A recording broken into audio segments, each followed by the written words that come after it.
Eric Mitchell. We're back with another episode with our friends from Braver Angels. When we were talking before, remember, just a quick recap, Braver Angels is an amazing organization that their sole purpose is to unite red and blue. You know, you folks that are fighting online right now over the President of the United States, you guys realize you're just yelling at each other on social media. It's really weird that you're this upset about the president. You guys are treating this like the Yankees versus the Red Sox. It's a president. We're going to go through this again in 4 years. This is part of the process. Every 4 years, recap, it happens. Every 4 years, we do the voting thing. So calm down. Remember that they're your friends and family, and we're America. You need to act right. We're not France. We don't surrender to fireworks. So we have amazing guests today. Boy, that was mean of me. I'm picking on poor France. They're like, oh, we can't help it. Eric's mean. That's fine. We're America, not France anyways. So the Braver Angel folks, we got Rick Eames and Doug Tishner here. Guys, here's my question for you, and I think this is key. Obviously, your guys' goal is to help unite America. And obviously, a lot of us are a little bit older, and we've kind of watched politics grow up. But our younger generation, our Gen Zs and whatever they're calling the generation behind them, these 13-year-olds who, you know, in 4 years, some of these kids that are 8th graders, they could have the right to vote. And they're looking at us right now, yelling at each other, screaming, people pulling political signs up. I mean, people pulling up political signs from lawns used to be your competitors who were running for some cheesy councilman seat. And now it's people who are running for president. They want to yank your signs about. I mean, we're not acting very American-like. I know people say act Christ-like. We don't even act American-like. How do we unite our children who they're not divided by this at all? I mean, I see my kids talking with their friends and they're like, my mom likes Trump, that's why I like Trump. My dad likes Biden, that's why I like Biden. Or third party. I mean, obviously by the voting, the three of us can say, look, third-party votes weren't there this year. I mean, compared to 2016, nobody really took it, even Kanye. Wow, that was a big one. But, I mean, sorry, I had to stop. We had to stop for a second and go, Kanye West. Yeah, he actually ran. So how do we unite our youth? How do we put them on the right track? Because they're the future. These are the folks who are going to vote in the next 10 elections, you know. The clock's ticking for us on voting on elections, but they're the ones who are going to watch the next presidents. We're talking to get us to 50. We're only on 47. No, 46. 46. Yeah, 46. So we've got 4 more presidents to go through to get to 50. They're going to help us get there. We definitely don't want to continue this because this path seems like civil war. How do we unite? Well, I'll take a crack at that, Eric. I mean, you know, at Braver Angels, we're not uniting people to get them to think the same. That's not what we're really about. In fact, we're not really even encouraging people to talk because we want them to convince someone else of their point of view. We want them to talk so they can understand each other. And, you know, in our view, it's perfectly normal that people have policy disagreements. This is what our country is built on. This is the marketplace of ideas. This is the way our political system works. But where we draw the line to say, wait a minute, because someone doesn't agree with you, that doesn't mean they're evil, or that doesn't mean they're unworthy. Everyone is worthy. Everyone's point of view is worthy. And I think it's up to us as the adults to really model that kind of behavior, model how we treat each other with respect, with dignity.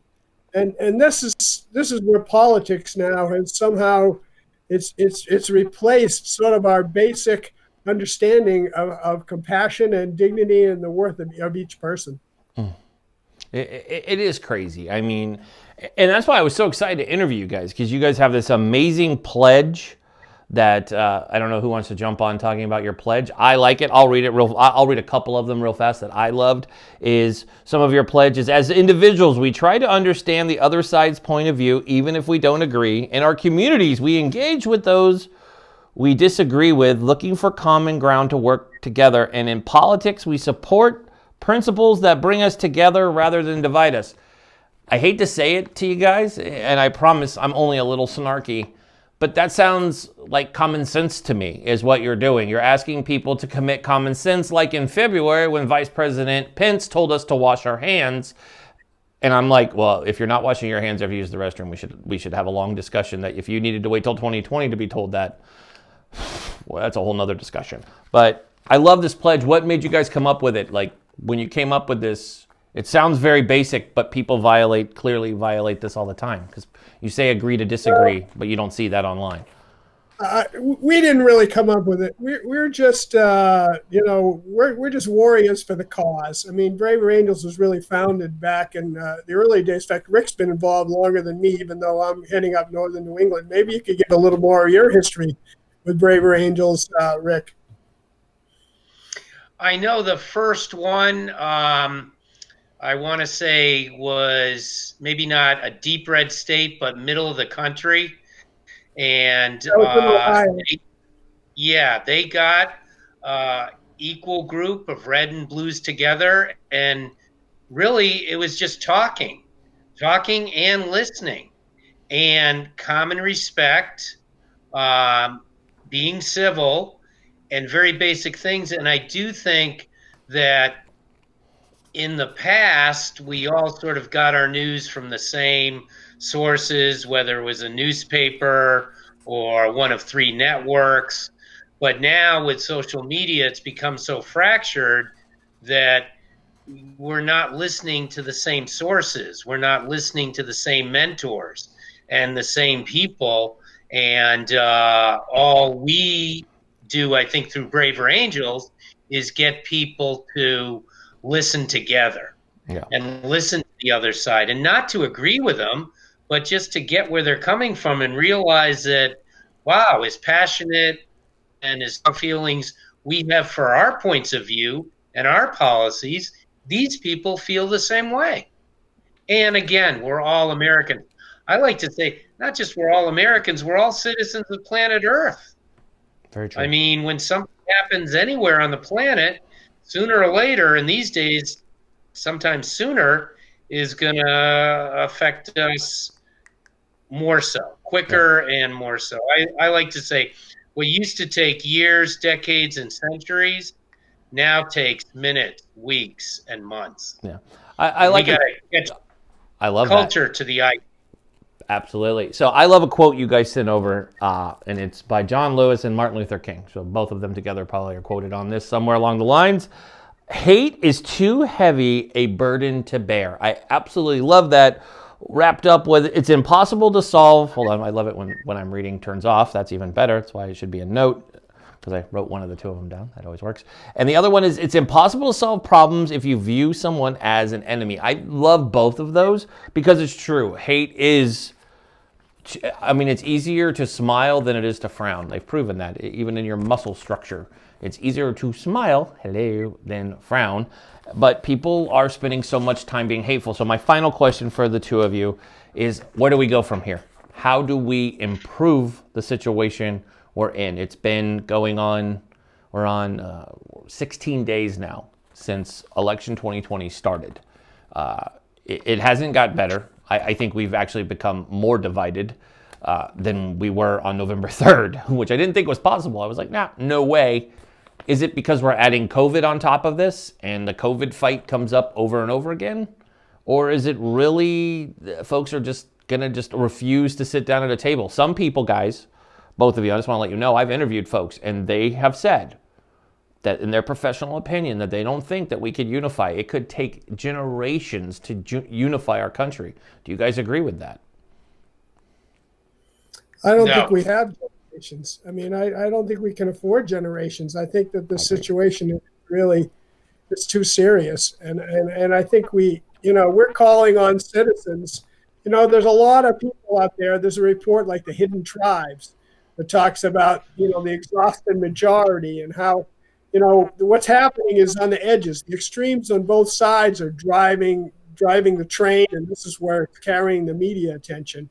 And I think we need people that say, wait a minute, this isn't working, to sort of step up and say, I've got to find another way. And that's what I'd encourage them to look at Braver Angels, and we have workshops, we have opportunities for dialogue. We'd really love to have you involved. You go to braverangels.org and check out our debates, our workshops, our forums. and join this movement. And there are other organizations. Rick mentioned supporting the problem solvers, no labels. There's other organizations doing this, but become part of the problem. Become part of the problem because we need all of us to step up and say, no, this is unacceptable. If we're gonna continue this great tradition of our country. Yes, it's not perfect.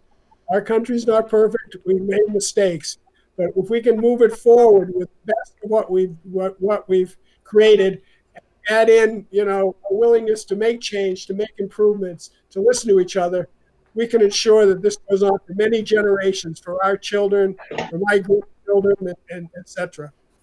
I love it. Rick? And I like, as Doug was talking there, I'm reminded of a quote. I think it was by Roosevelt. He said, democracy is very messy and terrible and doesn't work that well. It's just better than anything else. And it's what we got. And I would assert that you don't realize what you have until you don't have it anymore. I mean, it's not very often that we were all wishing we could get together for a holiday with our family and friends. And we just took it for granted. And I think that we don't have generations. We don't even have a full generation. I think we got about 10 years to figure this out, and no time to waste. And doesn't have to be Braver Angels or no label problem solvers. You just got to get up every day and do something. Talk to someone. I didn't jump in on you, Doug, but if you're either part of the problem or part of the solution. And we don't claim to have all the answers, but we'd like to invite you to give us your answers, and let's do something. I love that. That is so refreshing to hear. We're being clever here while you guys are talking. So here we go. Hold on. Where did I disappear to? Oh, here I am. I'm here. Well, sorry. Technology and I were not getting along for a quick second. But you're right about that. We don't. And that's why I question that, because they brought this up. We don't have time. That there is no, we couldn't wait generations. I don't want my children to have to deal with this. We've dealt with a 20-year war. We have fathers whose sons are now serving in Afghanistan and Iraq. This has been going on too long. Our country needs to be united, not divided. And I know everybody over the last few weeks and days has had this opinion on Afghanistan, which is funny to divide us. And I'm like, some people just don't actually have a horse in this fight. If you don't know what you're talking about, you don't get to tell me exactly how it is in Afghanistan and Iraq. We all agree we should be out of there. So people are like, oh, it's a PR stunt. No, we've been preaching for a couple years now. We want to be out of Afghanistan. Our country needs those folks back home. A 20-year war. I think we've only known war for 20 years now, 2 decades. So I think that's another thing that people don't look at. If you want to talk about dividing a country, is having a 20-year war going. That's hard on America's families, and we see what it does to those who come home. But I just want to thank you guys for your mission that you're doing.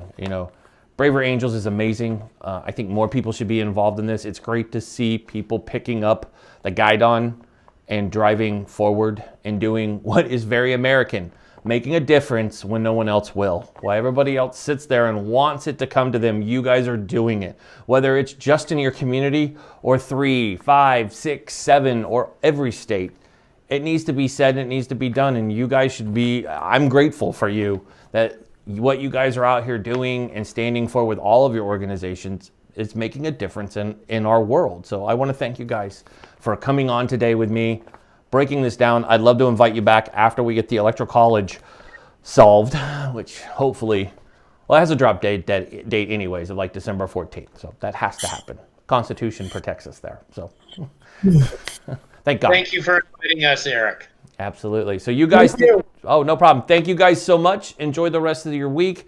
Everybody else, make sure you go check out Braver Angels and all their organization. If you're watching this on YouTube or on C-Suite, simply scroll down and you'll see all the ways to connect with both of these. So again, guys, Rick, Doug, and Mark from our previous segment, thanks for joining us. We'll have you guys back real soon. Everybody else, stay tuned. We'll have more coming up after the next episode. Bye-bye.